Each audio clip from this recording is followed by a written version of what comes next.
subscribe to this channel and press the bell icon. Never miss any update. Hello dear students, मैं हूं आपका instructor Pranay Kumar और आज के इस वीडियो में हम लोग हिंदी 100 मार्क्स के पाठ्यक्रम यानी कि सिलेबस को देखने जा रहे हैं। ये वीडियो सिर्फ स्टूडेंट्स के डिमांड पर है। बहुत सारे स्टूडेंट्स सर्च कर कर के थक गए थे कि 100 मार्क्स हिंदी का जो कंप्लीट सिलेबस है वो क्या है।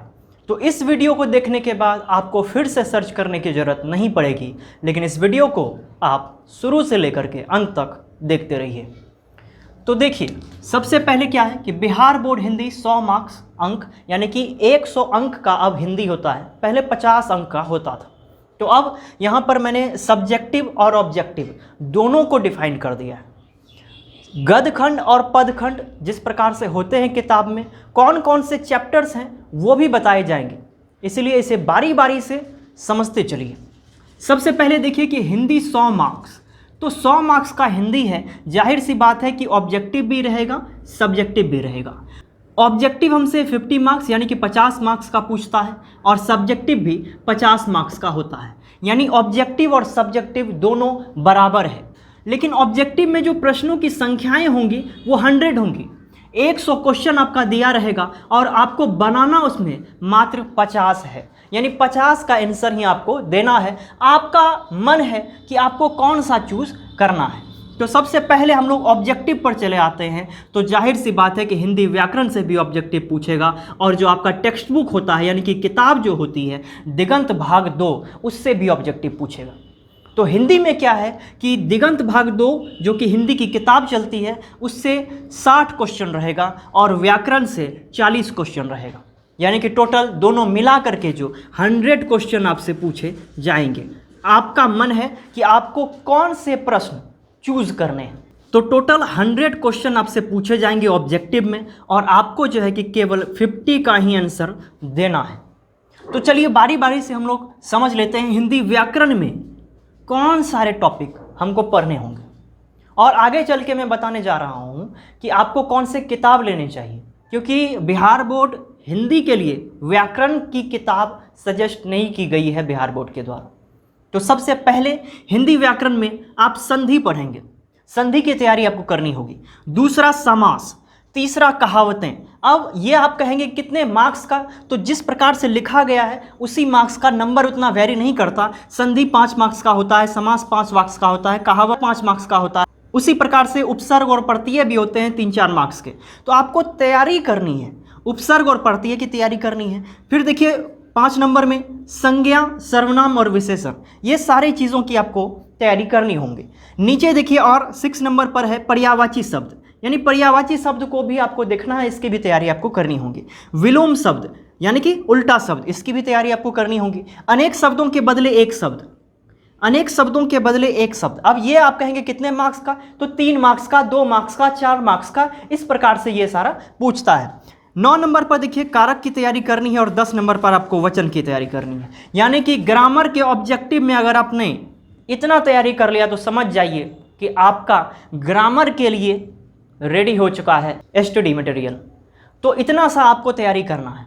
तो सबसे पहले ये आप कहाँ से करेंगे तैयारी, मैं आपको आगे किताब भी बताने जा रहा हूँ कहाँ से करेंगे। या फिर अगर आप मार्केट में खोजते हैं तो आपको पता करना है, आपको टेबल ऑफ कंटेंट में देख लेना है कि हिंदी व्याकरण में क्या ये सारी चीज़ें हैं, ये सारा टॉपिक है। अगर ये सारा टॉपिक है तो आपको वो वाला किताब ले लेना है। अब आपके बोर्ड में जो किताब चलती है दिगंत भाग 2 उससे भी ऑब्जेक्टिव होता है। उसमें गद्यखंड होते हैं और पदखंड होते हैं। गद्यखंड में 13 चैप्टर हैं यानी अध्याय हैं और पदखंड में भी 13 अध्याय हैं। क्या अध्याय हैं आगे चल के तुरंत आपको पता चल जाएगा, लेकिन फिलहाल अब हम आते हैं सब्जेक्टिव पर। सब्जेक्टिव भी आपसे 50 मार्क्स का पूछा जाएगा, देख सकते हैं 50 मार्क्स। तो इसमें लिखा गया है कि गद्यखंड और पदखंड 13-13 ये अध्याय है, दोनों से 13-13 अध्याय होते हैं और सभी से ऑब्जेक्टिव भी आता है और सब्जेक्टिव भी आता है। तो चलिए सबसे पहले गद्यखंड को देख लेते हैं कि गद्यखंड में कितने अध्याय हैं और अध्यायों के क्या नाम हैं। तो देखिए आपके सामने अभी जो इमेज आ रहा है इसमें सारे अध्याय लिखे गए हैं। अगर आप चाहते हैं तो वीडियो को रोक करके इसका स्क्रीनशॉट भी ले सकते हैं। ये आपका गद्यखंड का है। आगे पद खंड का यानी काव्य खंड का है। आगे इस प्रकार से जो आप ये इमेज देख रहे हैं ये आपका काव्य खंड का है। आप चाहें तो वीडियो को रोक करके इसका एक स्क्रीनशॉट ले सकते हैं, या फिर आप हमारे टेलीग्राम चैनल से जुड़ जाइए, वहाँ पर इसका PDF आपको मिल जाएगा। टेलीग्राम का चैनल अबाउट सेक्शन में या फिर इस वीडियो के डिस्क्रिप्शन में सबसे नीचे दिया गया है। तो आपने देख लिया कि गद्य खंड में और काव्य खंड में 13 चैप्टर हैं और 13 चैप्टर का आपने स्क्रीनशॉट ले लिया। अगर आपने उसे भी याद कर लिया तो आपका 10 से 15 मार्क्स गारंटी हो जाएगा।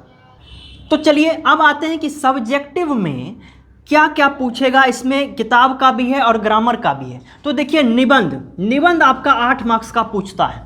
स्वप्रसंग व्याख्या यानी कि व्याख्या करने के लिए आपसे कहा जाता है 2 व्याख्या करना है, 4 मार्क्स का होता है, तो 8 मार्क्स आपका व्याख्या करने से हो गया।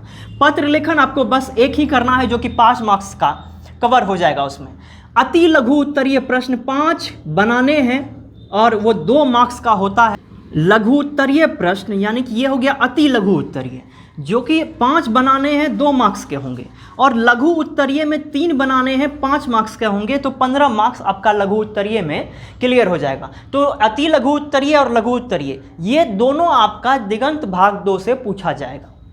अब देखिए संक्षिप्त करने वाला एक ही बनाना है, ये हो गया आपका 4 मार्क्स का। तो ये Bihar board class 12th Hindi का पूरा सिलेबस है। अगर आपने इसे समझ लिया तो फिर से आपको कोई भी वीडियो सर्च करने की ज़रूरत नहीं है।